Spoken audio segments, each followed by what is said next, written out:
Hey, MAGA, I know you don't want to hear this, but I got to tell you anyway. Trump is going to die. That is crazy. What happens to MAGA? I don't know when, but considering his dementia and his weight and his diet and the off chance that there's really a God, his odds don't look too good. It's not fair. Trump is scheduled to have his routine yearly checkup at Walter Reed Hospital just 5 months after his last routine yearly checkup. That can't be good. Recently, he's been limping around on his fat ankles and applying makeup to his failing appendages. So I think maybe sooner than later. I am not unpopular. Now, MAGA, I know that look. You think that even if I'm right, someone will step up and replace him. What happens to MAGA? I'm going to tell you, I think those new ones are a lot of them are going to fall off. But I don't think they're turning, without him. And I don't think they're necessarily turning back to Democrats. I think they're just falling off going, who? But here's where I actually have to acknowledge Trump's amazing gifts and why that won't happen.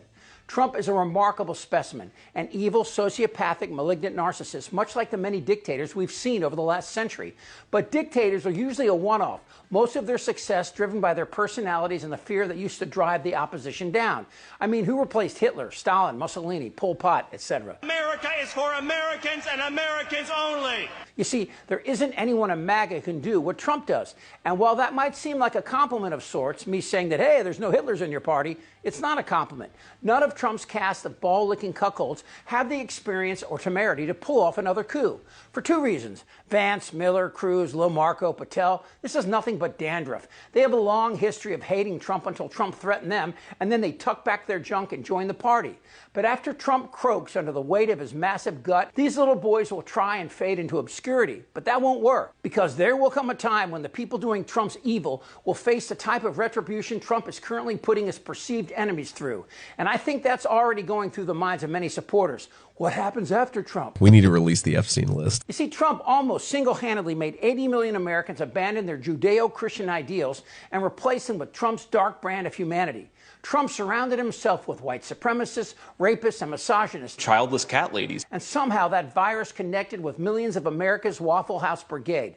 But that all ends when Trump dies. I can't stand the word empathy. And unlike the adulation creeps like Charlie Kirk got upon dying, Trump's not 31 years old with a cute wife and kids. We took the freedom of speech away. The era of video and social media will attack Trump like a murder of malevolent crows.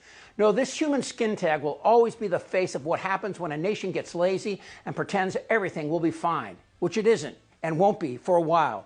Not until, well, you know. Goddamn right. I think he's crazy.